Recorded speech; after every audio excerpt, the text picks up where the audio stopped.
Text message দেওয়ার সময় যে ১২টি কাজ কখনোই করা উচিত নয়। ভুল সময়ে পাঠানো একটি ভুল বার্তা উপকারের চেয়ে ক্ষতিই করে বেশি। স্মার্টফোনের যুগে টেক্সট মেসেজ বা খুদে বার্তা আমাদের দৈনন্দিন যোগাযোগের অবিচ্ছেদ্য অংশ হয়ে উঠেছে। চটচলতি খবর আদান-প্রদান থেকে শুরু করে বন্ধুদের সঙ্গে আড্ডা সবই চলে হোয়াটসঅ্যাপ, মেসেঞ্জার কিংবা খুদে বার্তায়। এর সঙ্গে যুক্ত হয়েছে আবেগ অনুভূতি প্রকাশের নানা ইমোজি, ফলে যোগাযোগ হয়ে উঠেছে আরও সহজ ও প্রাণবন্ত। কিন্তু সব কথাই কি মেসেজে বলা যায়, কিংবা বলা উচিত? কোনো গুরুত্বপূর্ণ বা সংবেদনশীল প্রসঙ্গ খুদে বার্তায় বলা হলে ছোট্ট পর্দায় হারিয়ে যেতে পারে বক্তব্যের মৌলিক অর্থ। তৈরি হতে পারে ভুল বোঝাবুঝি, এমনকি স্বাভাবিক সম্পর্কও খারাপ হয়ে যেতে পারে। আবার ভুল সময় পাঠানো একটি ভুল বার্তা উপকারের চেয়ে ক্ষতিই করে বেশি। জেনে নেওয়া যাক এমন ১২টি কাজ যা টেক্সট মেসেজে কখনোই করা উচিত নয়। ১. বিচ্ছেদ বার্তা টেক্সটে নয়। সম্পর্ক স্বল্পকালীন কিংবা দীর্ঘদিনের যাই হোক না কেন, নানা কারণেই যাতে বিচ্ছেদের পরিস্থিতি তৈরি হতে পারে, এমতাবস্থায় ব্রেকআপ বা সম্পর্কচ্ছেদের মতো গুরুত্বপূর্ণ ও সংবেদনশীল সিদ্ধান্ত কোনোভাবেই টেক্সট মেসেজে জানানো উচিত নয়। অন্তত ফোন করে কিংবা সম্ভব হলে সামনাসামনি দেখা করে সম্পর্ক শেষ করার শ্রদ্ধাটুকু দেখান।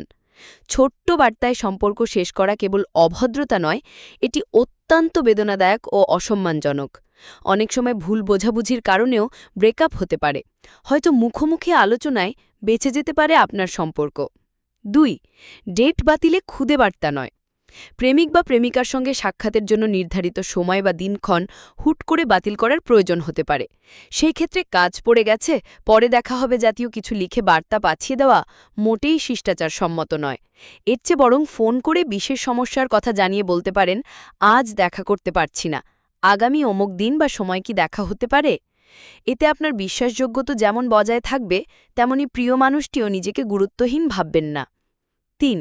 খারাপ খবর টেক্সট মেসেজে জানাবেন না। চাকরি হারানো বা প্রিয়জন হারানোর মতো দুঃসংবাদ যে কারো পক্ষেই হজম করা শক্ত।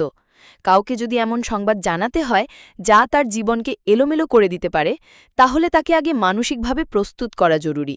টেক্সট মেসেজে সেই গভীরতা বা গুরুত্ব ফুটিয়ে তোলা সম্ভব নয়। এর চেয়ে সরাসরি ফোন করুন, কিংবা সম্ভব হলে দেখা করে অন্যান্য কথার ফাঁকে তাকে সংবাদটি দিন। সেই একইভাবে জীবনের মোড় ঘুরিয়ে দেওয়ার মতো দারুণ কোনো সুসংবাদও টেক্সট মেসেজে জানানো উচিত নয়। পরীক্ষার ভালো ফল কিংবা এরকম ছোটখাটো কোনো সাফল্যের খবর টেক্সট মেসেজে জানানো যেতে পারে, কিন্তু বিয়ের প্রস্তাব, সন্তান ধারণের খবর বা স্বপ্নের চাকরি বা প্রতিষ্ঠানে ভর্তির মতো বড় খবর অবশ্যই ফোন করে সম্ভব হলে সামনাসামনি জানানো উচিত। যদিও আপনার জীবনের সঙ্গে জড়িয়ে থাকা প্রতিটি মানুষকে ফোন করতে পারবেন না, কিন্তু যারা আপনার কাছের মানুষ তাদের কাছে টেক্সট মেসেজের চেয়ে ব্যক্তিগতভাবে সংবাদ পৌঁছানোই শ্রেয়। ৫. ব্যক্তিগত তথ্যের সতর্কতা। ব্যাংকের তথ্য কিংবা ব্যক্তিগত মুহূর্তের ছবির মতো সংবেদনশীল তথ্য মেসেজে শেয়ার করা বিপজ্জনক। এর মানে এই নয় যে অপর পাশের মানুষটিকে আপনি অবিশ্বাস করছেন, কিন্তু হ্যাকারদের ক্ষেত্রে তো এসব বিশ্বাস খাটে না। ফলে ব্যক্তিগত মেসেজ বা ছবি পাঠানোর আগে নিজেকে জিজ্ঞাসা করুন, প্রাপক ছাড়া অন্য কেউ এই তথ্য দেখলে কী পরিণতি হতে পারে। যদি একটুও নেতিবাচক কিছু আপনার মনে আসে, তবে সেই তথ্য পাঠানো থেকে বিরত থাকুন। ৬. গুরুতর উদ্বেগ বা অভিযোগ সরাসরি জানান।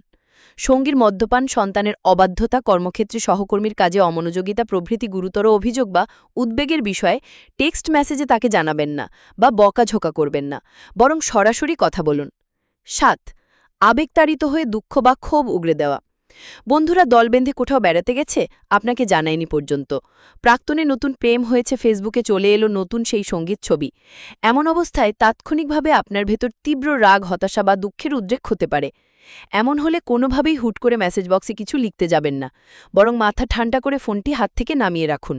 সত্যি খুব দুঃখ পেলে, বিচলিত বোধ করলে কিছুক্ষণ বরং বাইরে হেঁটে আসুন, কিংবা দুর্দান্ত কোনো সিনেমা দেখতে পারেন, শুনতে পারেন প্রিয় কোনো গান। আর যাই হোক, টেক্সট মেসেজে গুজব, ভুল তথ্য, অপতথ্য এসব লিখবেন না বা শেয়ার করবেন না। ৯. কর্মক্ষেত্র সংক্রান্ত অভিযোগ। হয়তো কোনো সহকর্মীর সঙ্গে চ্যাটিং চলছে, বস বা অন্য কোনো সহকর্মীর প্রসঙ্গ এলে সচেতনভাবে আঙুল চালান। বসকে নিয়ে হয়তো সেই সহকর্মীর মনোভাবও অভিন্ন হতে পারে। মনে রাখবেন, কর্মক্ষেত্র সংশ্লিষ্ট ব্যক্তিদের বিষয়ে যে কোনো আলটপকা নেতিবাচক মন্তব্য চাকরি চলে যাওয়ার মতো ঝুঁকি তৈরি করতে পারে। ১০. অবিরাম ঝগড়া। কোনোভাবেই টেক্সট মেসেজে ঝগড়া চালাবেন না। আচমকা এমন পরিস্থিতি তৈরি হলেও দ্রুত সামলে নিন। সন্তর্পণে প্রসঙ্গ এড়িয়ে যান।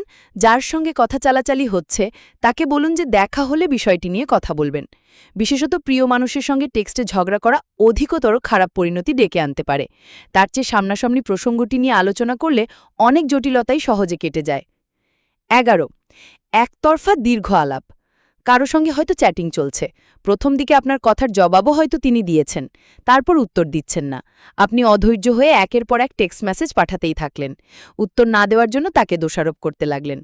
অথচ এমন তো হতেই পারে যে তিনি কোনো বিশেষ কাজে ব্যস্ত হয়ে পড়েছেন, তার ইন্টারনেটও বিচ্ছিন্ন হয়ে থাকতে পারে। ১২ ক্ষমা চাওয়া। কাউকে হয়তো কষ্ট দিয়েছেন বা কোনো ভুল করে ফেলেছেন। বুঝতে পারার সঙ্গে সঙ্গে আন্তরিকভাবে ক্ষমা চাওয়াই সঠিক কাজ। তবে তার জন্য টেক্সট মেসেজে কোনো ক্রমেই ভালো মাধ্যম নয়। কেবল দুঃখিত, ক্ষমা করুন এই ধরনের ছোট্ট বার্তা আপনার আন্তরিকতার সত্যিকারের অবস্থাকে ফুটিয়ে তুলতে পারে না। এতে বরং ব্যাপারটার প্রতি আপনার অবহেলা বা গুরুত্বহীনতাই প্রকাশ পায়। তারকে দেখা করে সামনাসামনি কথা বলুন, দুঃখ প্রকাশ করুন বা ক্ষমা চান।